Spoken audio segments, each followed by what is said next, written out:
विजयनगर साम्राज्य के राजा कृष्णदेव की मां अधिक उम्र हो जाने के कारण अक्सर बीमारे रहने लगी थी। राजा ने उनके उपचार के लिए कई वैद्य बुलाए। उनका सफल उपचार कराने की लाख कोशिश की, लेकिन स्वास्थ्य में सुधार आने की जगह उनकी मां की सेहत दिन ब दिन बिगड़ती चली गई। जब उनकी मां को महसूस हुआ कि अब वह नहीं बच पाएंगी, तो उन्होंने राजा को अपने पास बुलाया और कहा, मुझे आम बहुत पसंद हैं, इसलिए मैं ब्राह्मणों को आम दान करना चाहती हूँ। उनका मानना था कि इस प्रकार उन्हें मरने के बाद स्वर्ग में जगह मिलेगी, लेकिन उनकी यह इच्छा पूरी होती उससे पहले ही राजा की मां की मृत्यु हो गई। मां की इच्छा पूरी न कर पाने के कारण राजा बहुत उदास रहने लगे। उन्होंने अपनी मां की अंतिम इच्छा को पूरा करने के लिए कुछ ब्राह्मणों को अपने पास बुलाया और उन्हें पूरी बात बताई। वहां आए ब्राह्मणों ने राजा की बात सुनने के बाद आपस में मंत्रणा की और कहा, हे राजन, आपकी मां ने मृत्यु से पहले आम दान करने की प्रबल इच्छा जताई थी, जो पूरी न हो सकी। ऐसे में उनकी आत्मा इधर उधर भटकती रहेगी। इसलिए आपको अपनी मां की आत्मा की शांति के लिए उपाय करना चाहिए। ब्राह्मणों के मुंह से यह बात सुनकर राजा ने कहा, आप हमें बस उपाय बताइए, अपनी मां की आत्मा की शांति के लिए मुझसे जो बन पड़ेगा मैं करूंगा। राजा के हामी भरते ही सभी ब्राह्मण मन ही मन प्रसन्न हुए और बोले, राजन, आपको अपनी मां की पुण्यतिथि पर ब्राह्मणों को भोजन कराने के साथ सोने के आम दान में देने चाहिए, तभी आपकी मां की आत्मा को शांति मिलेगी। राजा ने ब्राह्मणों की बात मान ली और उन्हें अपनी मां की पुण्यतिथि पर भोजन करने के लिए बुलाया और प्रत्येक ब्राह्मण को सोने के आम दान में दिए। जब इस बात का पता तेनालीराम को चला, तो उसे सारा माजरा समझते देर नहीं लगी। तेनालीराम बहुत ही चतुर और बुद्धिमान था। वह समझ गया था कि ब्राह्मणों ने राजा की भावनाओं का लाभ उठाते हुए अपने लालच के कारण सोने के आम दान करने की बात कही थी। इसलिए उसने मन ही मन योजना बनाई कि वह उन लालची ब्राह्मणों को उनके किए का सबक जरूर सिखाएगा। तेनालीराम ने योजना के अनुसार ब्राह्मणों को अपनी मृत मां की आत्मा की शांति कराने का निमंत्रण भेज दिया। ब्राह्मण जानते थे कि तेनालीराम महाराज का सलाहकार और राजकवि है। इस कारण वह दान में उन्हें काफी कुछ दे सकता है। इसलिए सभी ब्राह्मणों ने तेनालीराम का निमंत्रण स्वीकार कर लिया और तेनालीराम की मां की पुण्यतिथि पर उसके घर जाने का फैसला किया। तय समय पर सभी ब्राह्मण तेनालीराम के घर पहुंच गए।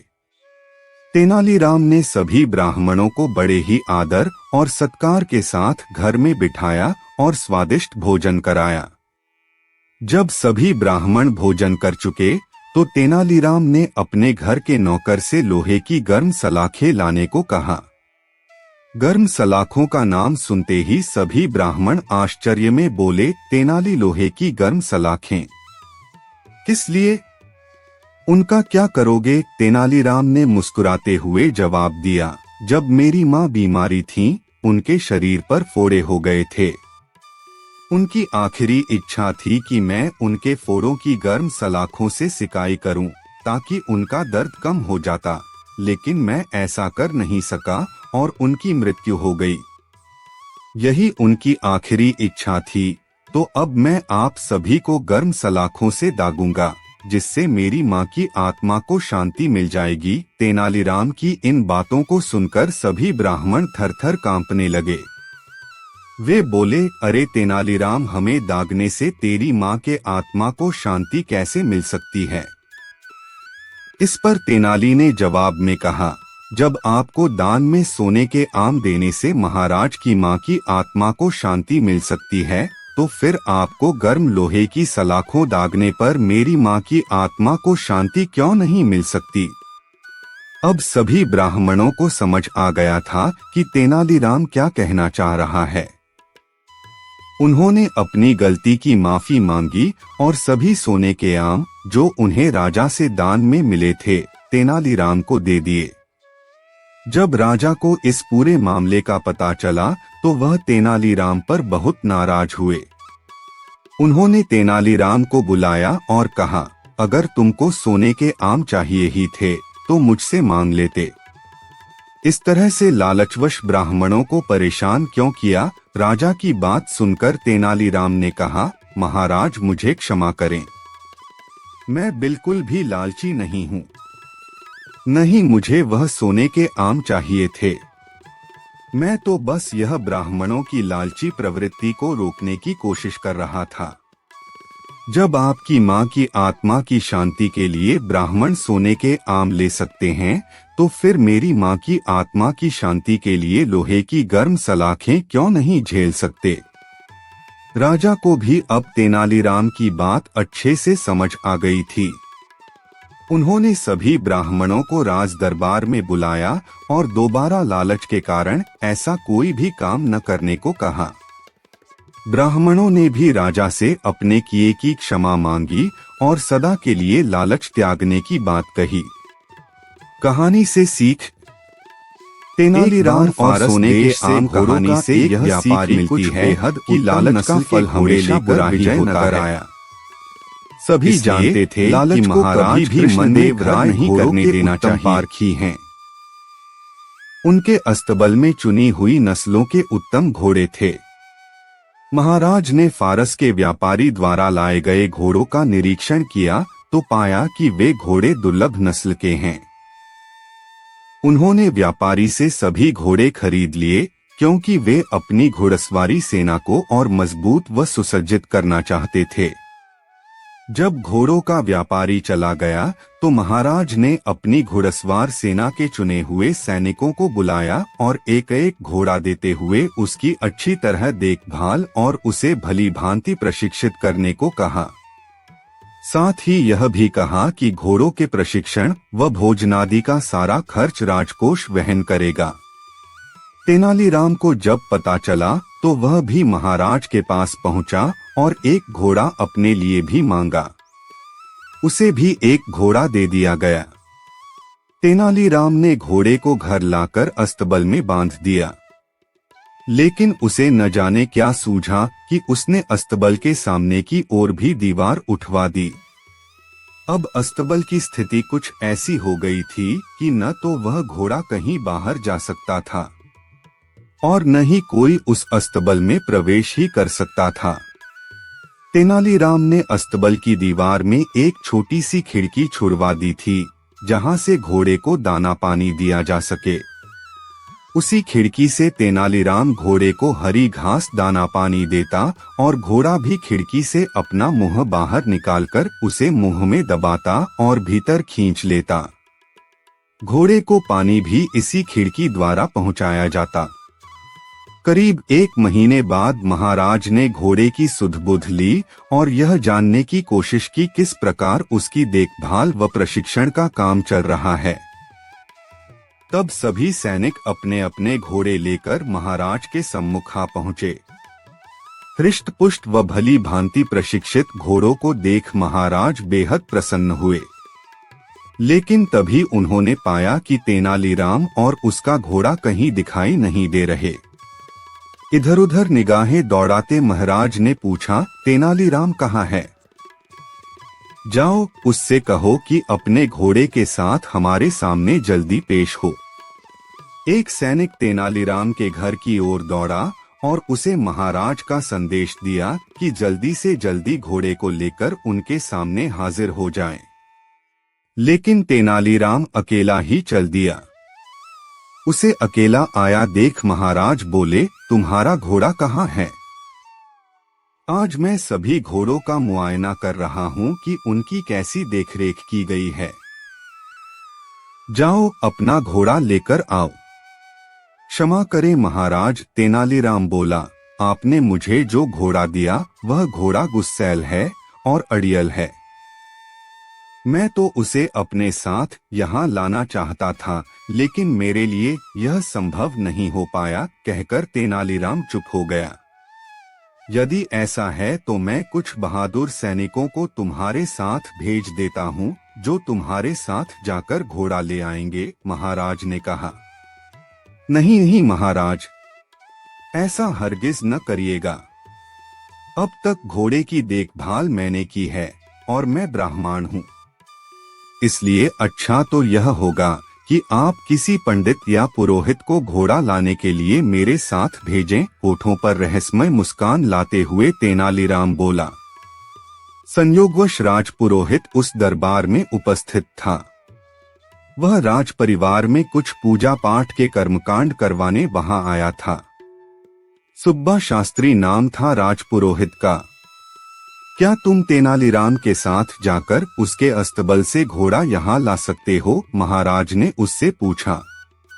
तेनालीराम और सुब्बा की निकटता देख सुब्बा शास्त्री जलाभुना करता था और तेनालीराम को नीचा दिखाने का कोई मौका चूकना नहीं चाहता था। वह बोला, क्यों नहीं महाराज, मैं अभी जाकर घोड़ा ले आता हूँ। ऐसे एक घोड़े की तो बात ही क्या, मैं 10 बिगड़ैल गुस्सैल घोड़ों को साथ ला सकता हूँ। ठीक है, यदि ऐसा है तो आइए मेरे साथ, तेनालीराम बोला। जब सुब्बा शास्त्री और तेनालीराम जा रहे थे तो रास्ते में तेनालीराम बोला, शास्त्री जी, मैं जानता हूँ कि आप विद्वान हैं और मैं यह भी जानता हूँ कि आपने अश्वशास्त्र का अध्ययन भी किया है। कुछ ही देर में जब तेनालीराम के घर पहुँचे तो सुब्बा शास्त्री अपनी लंबी दाढ़ी को उंगलियों से सहलाते हुए अहंकार भरे स्वर में बोला, हाथ कंगन और आरसी क्या, आखिर तुम्हें मेरी योग्यता पर विश्वास हो ही गया। लेकिन शास्त्री जी, मेरा घोड़ा कोई साधारण घोड़ा नहीं है, इसलिए मेरा कहना माने तो पहले खिड़की से झांककर देख लें। इसके बाद अस्तबल की दीवार तोड़कर घोड़े को बाहर निकालने की सोचना, अपने होठों पर कुटिल मुस्कान लाते हुए बोला तेनालीराम। तेनालीराम ने भी जैसे उस दिन सुब्बा शास्त्री से पुराना हिसाब किताब चुकता करने की ठान ली थी। इधर जैसे ही सुब्बा शास्त्री ने दीवार में बनी खिड़की में अपना हाथ डाला, तुरंत घोड़े ने उसकी दाढ़ी पकड़ ली। दरअसल वह उसकी दाढ़ी को भूसे का ढेर समझ बैठा था। सुब्बा शास्त्री की दाढ़ी को अपने मुंह में दबाए घोड़ा इतनी जोर से खींच रहा था कि उसकी आंखों से आंसू टपकने लगे और वह दर्द के मारे जोर जोर से चिल्लाने लगा। अंततः अस्तबल की सभी दीवारें तोड़कर वह बाहर निकाला गया। मगर घोड़ा भी कुछ ऐसा हठीला था कि सुब्बा शास्त्री की दाढ़ी अब भी दबाए था। कोई और रास्ता न देख उन्हें उसी अवस्था में राजमहल की ओर जाना पड़ा। अब तक सुब्बा शास्त्री को यह बात समझ में आ चुकी थी कि पूर्व में जो वह तेनालीराम को नीचा दिखाने की फिराक में लगा रहता था, उसी का बदला तेनालीराम ले रहा है। वह तो बस मौके की तलाश में था जो उसे आज मिल गया था। इधर महाराज और अन्य घुड़सवार सैनिक बेसब्री से उनका इंतजार कर रहे थे। तभी तेनालीराम और सुब्बा शास्त्री की दाढ़ी मुंह में दबाए वह घोड़ा वहां आ पहुंचा। सुब्बा शास्त्री को इस हास्यास्पद स्थिति में देख सभी उपस्थित जन ठहाके मारकर हंसने लगे। यहाँ तक कि महाराज भी अपनी हंसी पर काबू न कर सके और बेतहाशा लगातार हंसते ही चले गए। लोगों को इस प्रकार हंसते देख वहां मौजूद घोड़े भी तरंग में आकर हिनहिनाने लगे। तेनालीराम का घोड़ा, जो सुब्बा शास्त्री की दाढ़ी मुंह में दबाए था, भी यह देख हिनहिनाने लगा। जैसे ही घोड़े ने अपना मुंह खोला, दाढ़ी मुक्त हो गई। सुब्बा शास्त्री ने चैन की सांस ली। तभी एकाएक अपनी हंसी को रोक महाराज गंभीर हो गए और बोले, तेनालीराम, मुझे इससे कोई आपत्ति नहीं कि लोगों को हंसाने के लिए हास परिहास किया जाए, बल्कि यह तो अच्छा ही है, क्योंकि हंसना स्वास्थ्य के लिए उत्तम होता है। लेकिन ऐसा परिहास मुझे स्वीकार्य नहीं जिसमें दूसरे को पीड़ा या कष्ट होता हो। तुमने सुब्बा शास्त्री जैसे विद्वान के साथ जो सुलूक किया है, वह कतई शोभा नहीं देता। यह सरासर शास्त्री जी का अपमान है। मैंने तुम्हारे दिमाग में छिपी किसी खुराफात का अंदाजा उसी समय लगा लिया था जब तुमने मुझसे घोड़ा मांगा था, वरना तुम्हें घोड़े से क्या लेना देना। चलो अपनी गलती के लिए शास्त्री जी से क्षमायाचना करो। लेकिन इससे पहले कि तेनालीराम क्षमायाचना करता, सुब्बा शास्त्री आगे बढ़कर बोला, महाराज, तेनालीराम का कोई दोष नहीं, यह निर्दोष है। दोषी यदि कोई है तो मैं हूं। मैं तो हमेशा तेनालीराम को नीचा दिखाने की फिराक में लगा रहता था और कई बार तो मैंने इसका अपमान भी किया, लेकिन मेरे दुर्व्यवहार को यह बेचारा चुपचाप सहन कर गया, एक शब्द तक मुंह से नहीं निकला कभी। यह सब मैंने ईर्ष्यावश किया। इसने जो कुछ भी मेरे साथ किया अच्छा ही किया। दरअसल आज जो कुछ भी हुआ उससे मेरी आंखें खुल गई हैं। तेनालीराम ने मुझे सदराह दिखाई है। अपनी बात समाप्त करते हुए सुब्बा शास्त्री ने आगे बढ़कर तेनालीराम को गले से लगा लिया। वहां उपस्थित महाराज और अन्य सभी उन दोनों को गले मिलना देख बेहद प्रसन्न हुए। कोई 600 वर्ष पुरानी बात है। विजयनगर का साम्राज्य सारी दुनिया में प्रसिद्ध था। उन दिनों भारत पर विदेशी आक्रमणों के कारण प्रजा बड़ी मुश्किलों में थी। हर जगह लोगों के दिलों में दुख, चिंता और गहरी उधेड़बुन थी। पर विजयनगर के प्रतापी राजा कृष्णदेव राय की कुशल शासन व्यवस्था, न्यायप्रियता और प्रजावत्सलता के कारण वहां प्रजा बहुत खुश थी। राजा कृष्णदेव राय ने प्रजा में मेहनत और सद्गुणों के साथ साथ अपनी संस्कृति के लिए स्वाभिमान का भाव पैदा कर दिया था। इसलिए विजयनगर की ओर देखने की हिम्मत किसी विदेशी आक्रांता की नहीं थी। विदेशी आक्रमणों की आंधी के आगे विजयनगर एक मजबूत चट्टान की तरह खड़ा था। साथ ही वहां लोग साहित्य और कलाओं से प्रेम करने वाले तथा परिहास प्रिय थे। उन्हीं दिनों की बात है, विजयनगर के तेनाली गांव में एक बड़ा बुद्धिमान और प्रतिभा संपन्न किशोर था। उसका नाम था रामलिंगम। वह बहुत हंसोड़ और हाजिर जवाब था। उसकी हास्यपूर्ण बातें और मजाक तेनाली गांव के लोगों को खूब आनंदित करते थे। रामलिंगम खुद ज्यादा हंसता नहीं था, पर धीरे से कोई ऐसी चतुराई की बात कहता कि सुनने वाले हंसते हंसते लोटपोट हो जाते। उसकी बातों में छिपा हुआ व्यंग्य और बड़ी सूझबूझ होती। इसलिए वह जिसका मजाक उड़ाता, वह शख्स भी द्वेष भूलकर औरों के साथ खिलखिलाकर हंसने लगता था। यहाँ तक कि अक्सर राह चलते लोग भी रामलिंगम की कोई चतुराई की बात सुनकर हंसते हंसते लोटपोट हो जाते। अब तो गांव के लोग कहने लगे थे, बड़ा अद्भुत है यह बालक। हमें तो लगता है कि यह रोते हुए लोगों को भी हंसा सकता है। रामलिंगम कहता, पता नहीं रोते हुए लोगों को हंसा सकता हूँ कि नहीं, पर सोते हुए लोगों को जरूर सकता हूँ। सुनकर आसपास खड़े लोग ठठाकर हंसने लगे। यहाँ तक कि तेनाली गांव में जो लोग बाहर से आते, उन्हें भी गांव के लोग रामलिंगम के अजब-अजब किस्से और कारनामे सुनाया करते थे। सुनकर वे भी खिलखिलाकर हंसने लगते थे और कहते, तब तो यह रामलिंगम सचमुच अद्भुत है। हमें तो लगता है कि यह पत्थरों को भी हंसा सकता है। गांव के एक बुजुर्ग ने कहा, भाई, हमें तो लगता है कि यह घूमने के लिए पास के जंगल में जाता है, तो वहाँ के पेड़ पौधे और फूल पत्ते भी इसे देखकर जरूर हंस पड़ते होंगे। एक बार की बात है, रामलिंगम जंगल में घूमता हुआ माँ दुर्गा के एक प्राचीन मंदिर में गया। उस मंदिर की मान्यता थी और दूर दूर से लोग वहाँ माँ दुर्गा का दर्शन करने आया करते थे। रामलिंगम भीतर गया तो माँ दुर्गा की अद्भुत मूर्ति देखकर मुग्ध रह गया। माँ के मुखमंडल से प्रकाश फूट रहा था।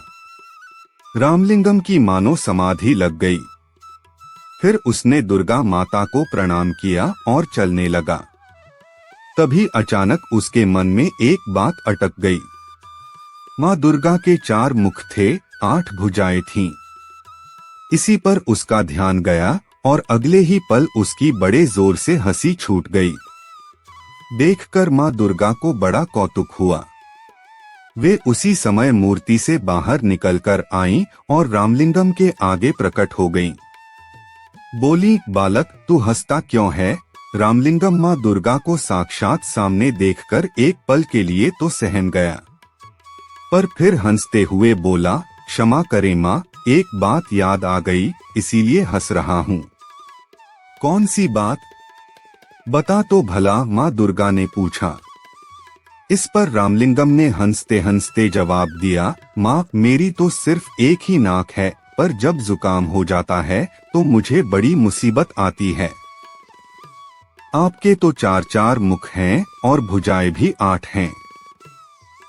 तो जब जुकाम हो जाता होगा तो आपको और भी ज्यादा मुसीबत। रामलिंगम की बात पूरी होने से पहले ही माँ दुर्गा खिलखिलाकर हंस पड़ी। बोली, हट पगले, तू माँ से भी मजाक करता है। फिर हंसते हुए उन्होंने कहा, पर आज मैं समझ गई हूँ कि तुझमें हास्य की बड़ी अनोखी सिद्धि है। अपनी इसी सूझबूझ और हास्य के बल पर तू नाम कमाएगा और बड़े बड़े काम करेगा। पर एक बात याद रख, अपनी इस हास्य वृत्ति का किसी को दुख देने के लिए प्रयोग मत करना। सबको हंसाना और दूसरों की भलाई के काम करना। जा, तू राजा कृष्णदेव राय के दरबार में जा, वही तेरी प्रतिभा का पूरा सम्मान करेंगे। उस दिन रामलिंगम दुर्गा माँ के प्राचीन मंदिर से लौटा तो उसका मन बड़ा हल्का फुल्का था। लौटकर उसने माँ को यह अनोखा प्रसंग बताया। सुनकर माँ चकित रह गईं। और फिर होते होते पूरे तेनाली गांव में यह बात फैल गई कि रामलिंगम को दुर्गा माँ ने बड़ा अद्भुत वरदान दिया है। यह बड़ा नाम कमाएगा और बड़े बड़े काम करेगा। उसके साथ ही साथ तेनाली गांव का नाम भी ऊंचा होगा। सर्दियों का मौसम था। महाराज कृष्णदेव अपने कुछ मंत्रियों के साथ किसी काम से नगर से बाहर जा रहे थे। ठंड इतनी थी कि सभी दरबारी मोटे मोटे ऊनी वस्त्र पहनने के बाद भी कांप रहे थे। चलते चलते राजा की दृष्टि एक बूढ़े भिखारी पर पड़ी जो हाथ में कटोरा लिए इस कड़कड़ाती ठंड में एक पत्थर पर बैठा कांप रहा था। भिखारी की ऐसी स्थिति देखकर महाराज से रहा न गया। रथ रुकवाकर पहुंच गए उस स्थान पर जहां वह बूढ़ा भीख मांग रहा था। कुछ देर तक राजा कृष्णदेव भिखारी को देखते रहे और फिर अपना कीमती शॉल उतारकर बूढ़े भिखारी को ओढ़ा दिया। महाराज की ऐसी उदारता देख सभी दरबारी व आसपास के लोग राजा की प्रशंसा करते हुए जय जयकार करने लगे। जब सब लोग महाराज की प्रशंसा करने में लगे थे तब केवल तेनालीरामन ही ऐसा व्यक्ति था जो चुप खड़ा हुआ था। तेनाली को चुप देख राजपुरोहित को बोलने का अवसर मिल गया। वह तपाक से बोला, क्या बात है तेनालीरामन, यहाँ सभी महाराज के इस कार्य की प्रशंसा कर रहे हैं, केवल तुम ही चुप हो। क्या तुम्हें महाराज की उदारता पर कोई संदेह है? तेनाली फिर भी चुप रहे। अब महाराज को भी तेनालीराम की यह चुप्पी खलने लगी। वह वहीं से वापस राजमहल लौट चले। पूरे रास्ते राजपुरोहित तेनालीराम के विरुद्ध महाराज कृष्णदेव को भड़काता रहा।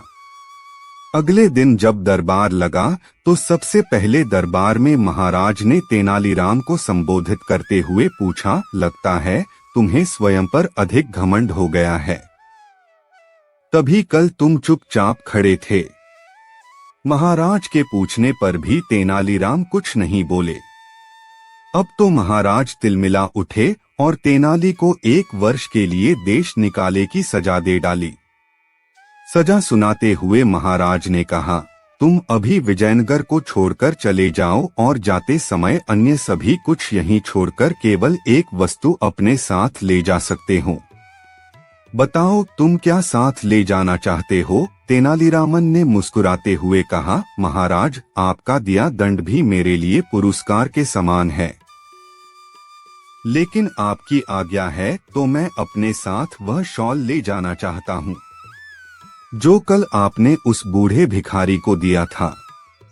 तेनाली की बात सुनकर दरबार में उपस्थित सभी दरबारी और महाराज सन्न रह गए। भला दिया गया शॉल वापस कैसे मांगा जाए? ऐसा करना तो महाराज का अपमान जैसा होगा। अब चूंकि शॉल का मामला दंड से जुड़ चुका था, इसलिए महाराज ने आदेश दिया कि उस बूढ़े भिखारी को शॉल सहित दरबार में उपस्थित किया जाए। आदेश का पालन करते हुए सैनिक कुछ ही देर में बूढ़े भिखारी को दरबार में लेकर आ गए। राजा कृष्णदेव ने उस भिखारी से कहा, कल जो शॉल हमने तुम्हें दिया था वह हमें वापस कर दो। बदले में हम तुम्हें अन्य बहुमूल्य वस्त्र और शॉल दे देंगे।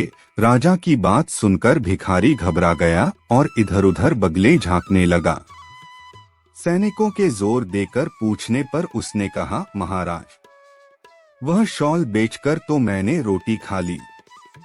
बूढ़े भिखारी के मुंह से यह बात सुनकर महाराज कृष्णदेव क्रोध से भर गए, परंतु बात उनके सम्मान की थी, इसलिए उन्होंने भिखारी को आगे कुछ न कहते हुए दरबार से चले जाने का आदेश दिया। अब वे तेनाली की ओर देखते हुए बोले, हमें सीधे सीधे जवाब दो, कल तुम चुप क्यों थे? क्या कल तुम्हें हमारा कार्य पसंद नहीं आया? तेनालीराम हाथ जोड़ते हुए कहने लगा, क्षमा करें महाराज, आपको मेरी चुप्पी का उत्तर भिखारी से मिल गया। भिखारी को कीमती शॉल की नहीं बल्कि पेट भरने के लिए रोटी की जरूरत थी। मैं आपको शॉल देते हुए रोक नहीं सकता था, इसलिए चुप ही रहा। राजा कृष्णदेव राय को तेनालीराम की बात जच गई। उन्होंने तभी अपने मंत्रियों को आज आदेश दिया कि नगर में ऐसा प्रबंध करो ताकि किसी भी नगरवासी को पेट भरने के लिए भीख न मांगनी पड़े।